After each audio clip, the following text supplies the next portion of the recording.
Hey, how's everyone doing? This is Oz with Oz Mechanics, and on today's video we have this 2016 Ford Expedition right behind me. So the issue with this Ford Expedition, this is actually coming from another shop. They called me to go program this module, the BCM, and then after that it was still acting up. They called someone else to go program it. They couldn't figure it out, so I told them to bring it here to my shop. So how about in today's video, we try to figure out this vehicle and give it back to the customer.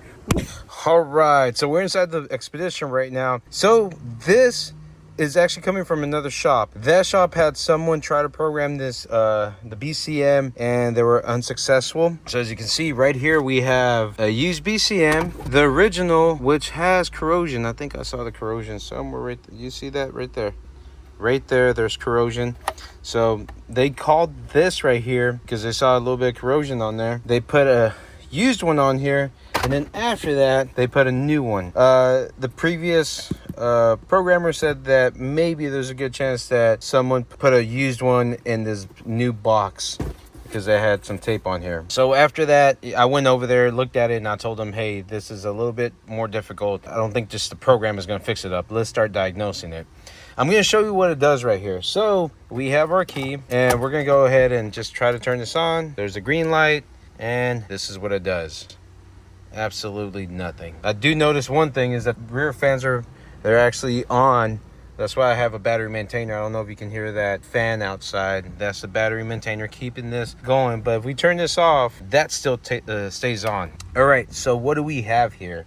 You know, everything's kind of taken apart. One thing I did not like is that they used these wire nuts for a house. Not good at all. So what I want to do first, before we start any further, I want to get my Top Dot and Phoenix Max. We're going to pull it up right here, and I just want to see what kind of codes we have. You know, I want to see what's going on right here.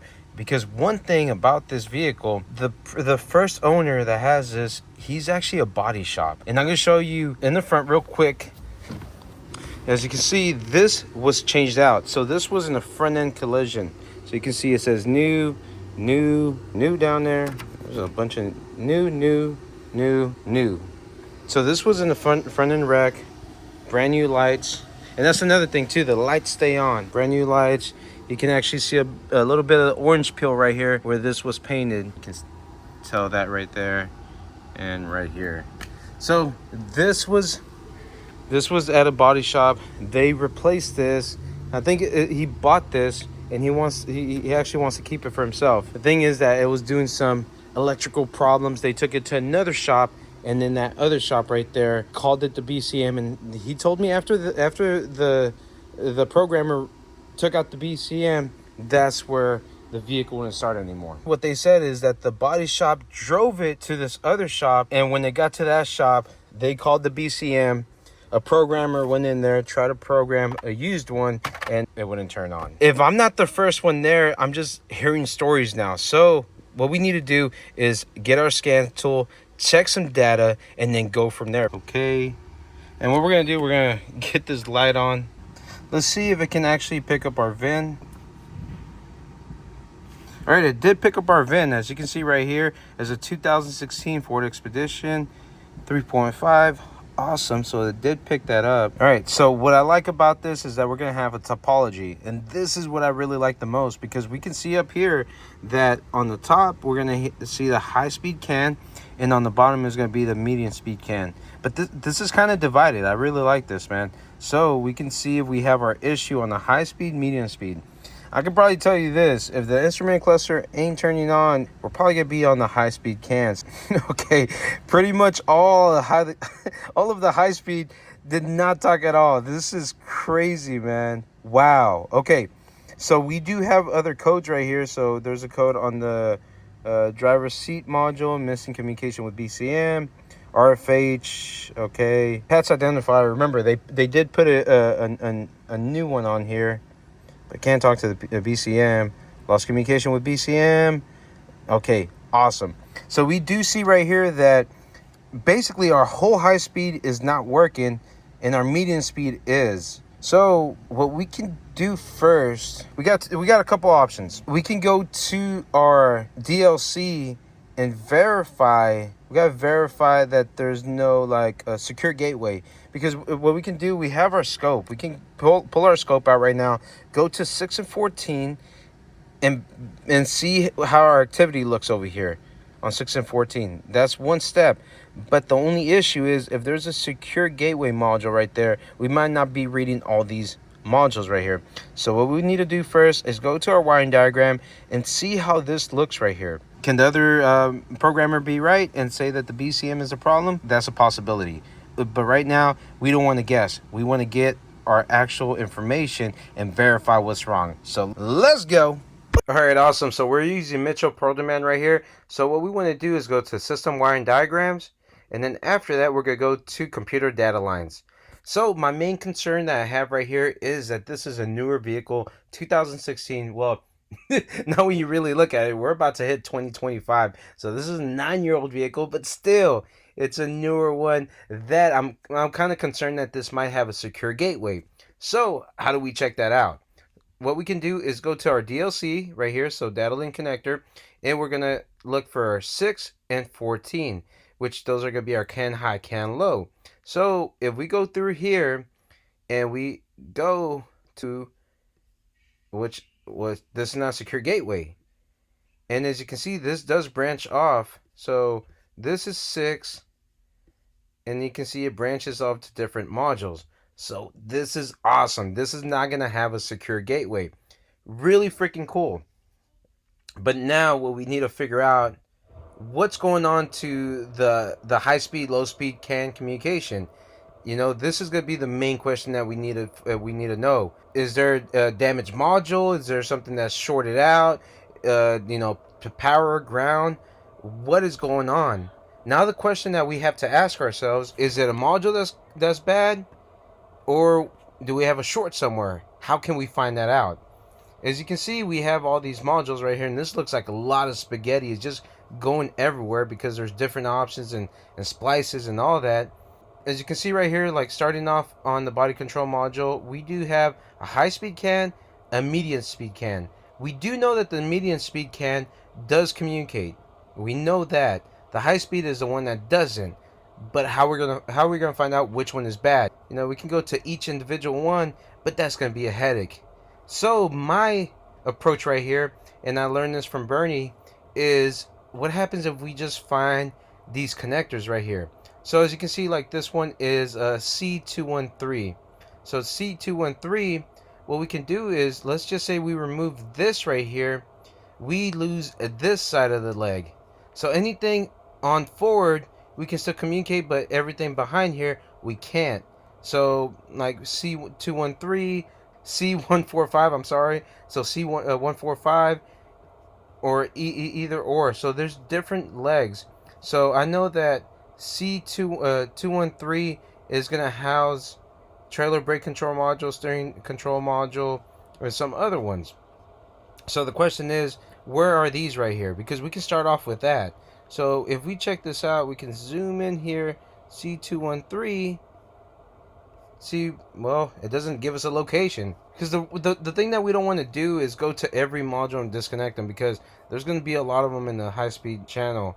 So now my next question is, where are these at? And that's what we need to find out. C213. And I don't think it's really going to give us too much.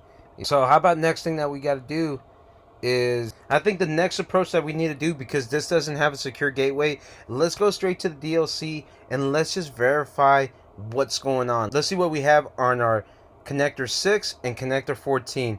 Remember, what we want to look for, and I don't know if I talked about it in previous videos, so what we want to see is a baseline 2.5, and then on 14 this is going to be from 2.5 to 1.5, and then on 6 it'll be from 2.5 to 3.5. So that's what we need to look for. So let's go to that, let's see what we get, and then we can start building something from there. Come on.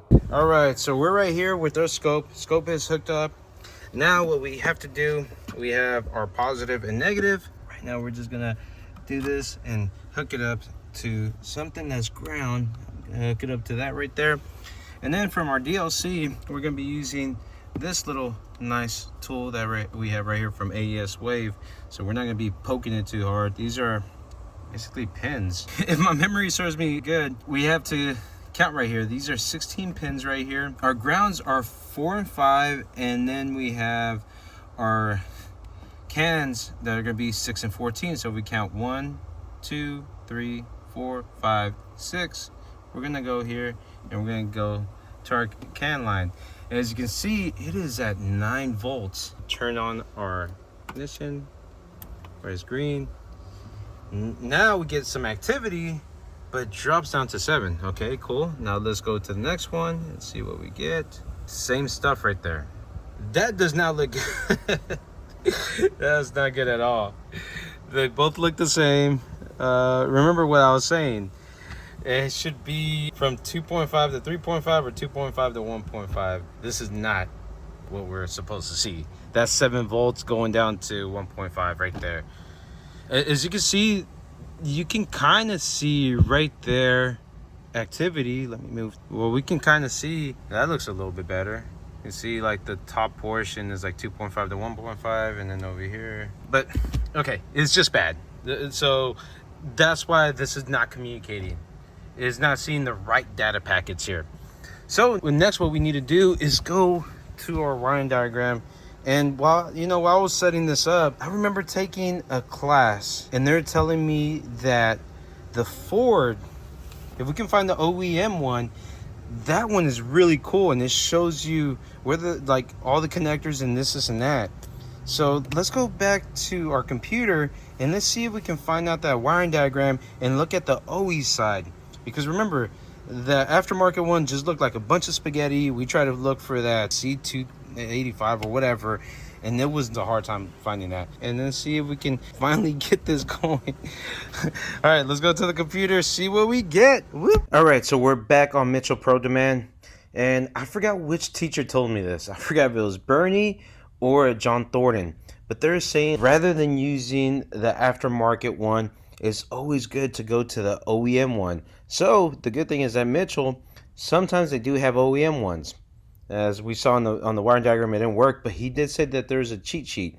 So if you actually type in CAN bus, it might pull it up. CAN bus. See, there you go. And let's see, OEM wiring diagram. Yes, okay, look at this. Looks a lot way better than the other one, because remember, the other one was like, it looked like spaghetti. It was just everywhere. This one is just, you got your ICAN, medium speed CAN, grounds, high speed CAN. Remember, 6 is going to be your high speed CAN positive, and then 14 is going to be your high speed CAN negative. So what we're going to see right here is going to be from 2.5 to 3.5, and over here 2.5 to 1.5. So if we move on forward, let's see if we see this. Like, this is our ICAN, so we're not worried about that. But if we go over here, we're going to see our high-speed CAN. So as you can see, it moves on over. And then this is what's really cool, and this is why I like Ford's wiring layout. This is amazing. Remember, last time everything was everywhere. This basically shows us, okay, right here we have a splice 260, splice 259. So this splice goes up here to the body control module. This splice goes to the instrument cluster. Goes on, 248, goes to the sync module. 249 goes to the trailer brake control module. Awesome. Then we have this C238. So, and this is what makes it extremely cool. Let's just say that our issue is over here. Connect this, have our oscilloscope on the DLC 6 and 14, and let's say that we disconnect right here, and now we have a good connectivity. That verifies that our problem is over here. How awesome is that? Now we know that these modules are good and these are bad. But let's say that we disconnect this and then we still have an issue. Well, our problem is going to be over here. But rather than taking off every single module, now we can say, hey, let's just remove this sync, body, instrument cluster, or trailer brake. That is really cool. So now, we have a connector here. So we're just going to say we have a C238, C314. Then we have the C213, the one that we're looking at. So there you go. Look, we have all these right here. So we have three connectors, three legs basically that we can check out. But that makes it a lot better rather than taking each individual module out. We can remove a connector and remove this side of the leg, or like I said, we can remove this connector and go from there. This is amazing. Now the question is, where are these connectors at? This is what we need to find out. We had a hard time on these, but just thinking this over on Mitchell Protoman, if you go home, you see component location. Look at this. OEM component harness location. Yes, we're getting places now. All right, so now the question is, where is this C213, C238, I think. We got to see where these are at. And we can graze through here and nothing. And then we can look right here. And let's see. Oh, 238, 213. There you go. Where's this at? Okay, so as you can see, this shows the front of the vehicle. So this is on this end. This is the front of the vehicle. So we can say that this is the instrument cluster right here. We can say this is where the steering wheel is at. This is where the passenger side's at. So this is kind of close to the footwell, driver's side footwell. So now we have a direction. Why don't we get to the vehicle now and test this out? This is going to be really amazing. Now we know where the C238 is at and the C213 are at. We can start disconnecting from there and see what we have. So remember, C238 is going to be on the lower side, and C213 is going to be just right on top of it. There's going to be a connector. So there's 238, a connector that we don't care about, and then 213. All right, now we have somewhere to go. Now we have a direction. This is awesome. If y'all didn't get it, go back, rewatch it. All right, let's go to it. Let's see what we get. All right, so we took off this panel right here, and we can see that this is the C238, and hopefully I don't get them wrong, C238 and 213, remember. And then we had one in the middle, I think that's C212. We have our scope hooked up, and we're still reading the nastiness right there. Now what we're gonna do, if I'm not mistaken, we take this off, at least we know if our BCM is talking. Moment of truth. Let's see what happens right here. All right. Oh, check that out, dude. How cool is that? All right, let's turn this on. Bam, bro, this is so cool. Okay, cool.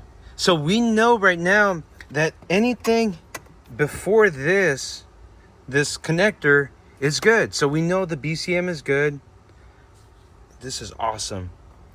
All right, how cool is that? So now what we can do is stick this back in, and then you're gonna see as soon as we stick it back in, like you see, we're gonna pull it out, and this back to regular packets.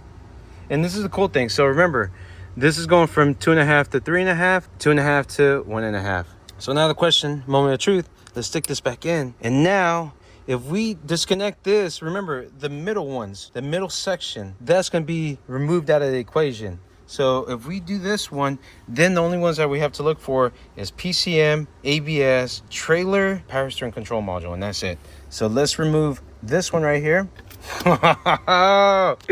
Look at that. So now the middle section is actually part of the instrument cluster. There you go. Yes.